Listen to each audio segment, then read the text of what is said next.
Hey everybody, what's happening? Thanks for dropping by the Star Wars headquarters. Hope you're all doing well. And DICE just revealed the community calendar for May, giving us the exact release date for the new Capital Supremacy map and the Heroes vs. Villains rework. Plus, we're also going to go over all of the details for tomorrow's patch, which will include a bunch of changes to Anakin Skywalker. And trust me, these are some much needed changes, so this is good news. So let's jump to the May community calendar and check out the main May update, which will be happening on May 22nd. So we finally have the release date, and this will include, of course, the mechanic changes to Heroes vs. Villains mode and the new map for Capital Supremacy. Now, they didn't say exactly what the map is for Capital Supremacy, so we don't know the exact map for Capital Supremacy just yet. But my guess is going to be either Camino or Theed. So, as soon as we find that out, I'll let you know. But at least we know the exact release date. So mark it on your calendars. May 22nd is the day. And I'll also go over the other events that we can expect for this month as well, including this one that's coming up this weekend. It's called the Fast Spawn event for Blast and Strike. This will be happening from the 10th through the 12th with a 1-second spawn timer. And then there's also going to be something called the Foot Soldiers event. This will be happening between the 17th and the 19th.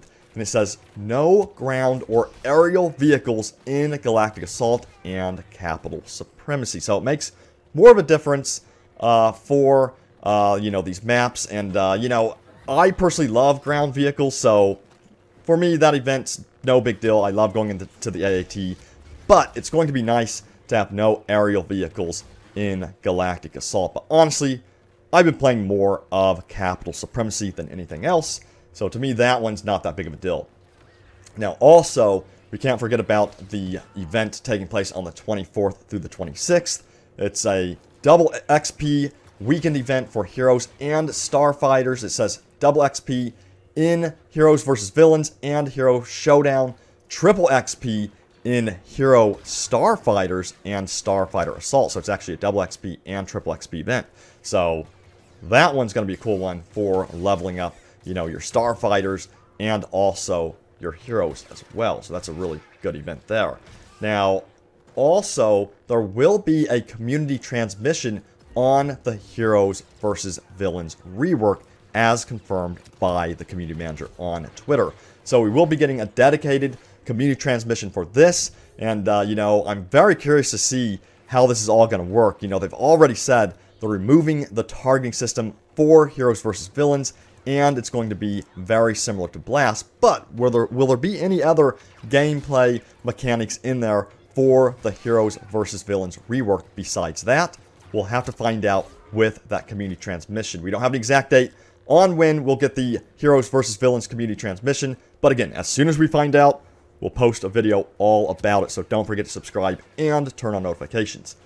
Now, we're also going to go over the patch that's arriving tomorrow. So there's a patch arriving tomorrow that will be making a lot of changes to Anakin Skywalker. I'm going to read all of these off for you all. So, let's start off with the top. So it says, they balance the damage and cooldown value for Anakin's abilities, including increasing the recharge time of Heroic Might from 14 to 18 seconds. So that's a pretty big increase. That's 4 seconds, so thank goodness. And then they've reduced the friendly damage charge up speed of Retribution from 2% per 100 damage to, I think it's 1.3% per 100 damage, I believe. And then it says they reduce the health increased stats of the Tenacious Star card from 50 to 100, 150 to 200, and 25, 50, 75 to 100. So I'll display that on the screen once again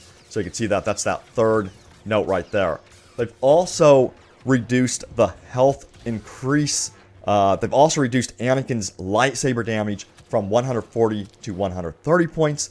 They reduced Anakin's Massive Strikes Star card bonus damage from 10, 15, 20, 25 to 5, 10, 15, and 20. and they delayed the effect of retribution by 5 frames. They also fixed an issue where damage from sources other than enemy players caused Anakin's retribution ability to charge up, which was a big exploit, of course. And then Anakin's retribution ability now has a maximum value increase per damage event. And then they fixed an issue where Count Dooku's exposed weakness had no cooldown period when activated while dashing. And then they also fixed an issue with Darth Maul that prevented him from blocking when under Obi-Wan's restrictive mind trick ability, which definitely makes sense. They also fixed an issue where Bossk could defeat other heroes in one shot if the player zoomed out right before Bossk's weapon was fully charged. So a bunch of fixes there that they managed to change. And these are some much needed changes, of course, to Anakin Skywalker. So this is really good to see. And again, this all arrives tomorrow in tomorrow's patch. And then, of course, the actual May update, which will include, the Heroes vs. Villains rework and the new map for Capital Supremacy, arrives on the 22nd. Now, the 22nd update, don't forget, it's going to also include all of these changes we spoke about in our previous video. All of these changes that Guillaume, the hero designer, mentioned on Twitter. I'll display this on the screen. I already made an entire video and breakdown of these, but I'll put them up on the screen again in case you missed it. So we're going to get all of these hero changes on May 22nd as well, including Boba Fett's major change where he can, dodge in the air and then also recover in the air too. So a bunch of changes. And by the way, a lot of people have been asking, why hasn't EA released an entire roadmap for the entire year of 2019 that details, everything coming up in the year? Instead of just doing like a 3-month roadmap that only goes up to like June or a couple months ahead. And the community manager responded to this on Reddit and said the following. He said, "I understand it as well, but we will not be pushing a whole roadmap that details 12 months of content live. I think we're much more comfortable doing it over 3 months or similar. This also gives us maneuverability to change things up based on how the game is evolving. For example, if we had said, here's 12 months of CS maps, and the reaction to CS was, meh, don't like it, that puts us in a bad place. It gives us time to react, especially to what you're saying. The game now is different from this time last year, and will be different again by the end of December too. We know what we want to do for the rest of this year.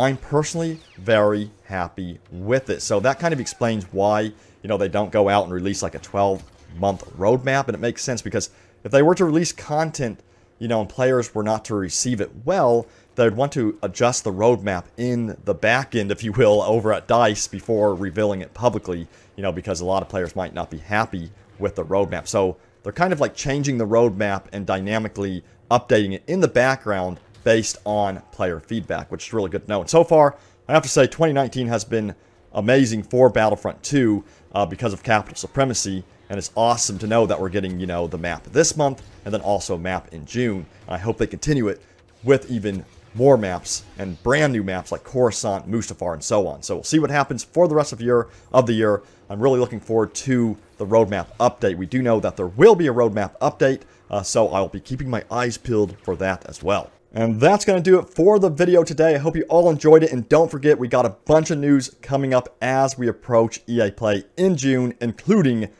the actual gameplay reveal of Jedi Fallen Order. As you know, we got the trailer of Jedi Fallen Order at Star Wars Celebration. It did use in-game graphical engine assets, but we never got to see actual gameplay of Jedi Fallen Order, and they're reserving that for EA Play in June. So, like you, I absolutely cannot wait to see the actual gameplay of Jedi Fallen Order, because the trailer, it blew me away and really got me hyped and pumped for this game for sure. And I also want to ask you another question. Every now and then, if you wanted us to branch off and report on other games as well on Star Wars HQ, like maybe do a segment dedicated to other games, let me know, because I think that'd be pretty cool to do, kind of to mix it up on our channel. So let me know if you'd like to see that in the future. But that's going to do it for this video. Hope you enjoyed it. I will see you all next time. Enjoy the rest of your day, and may the Force be with you always.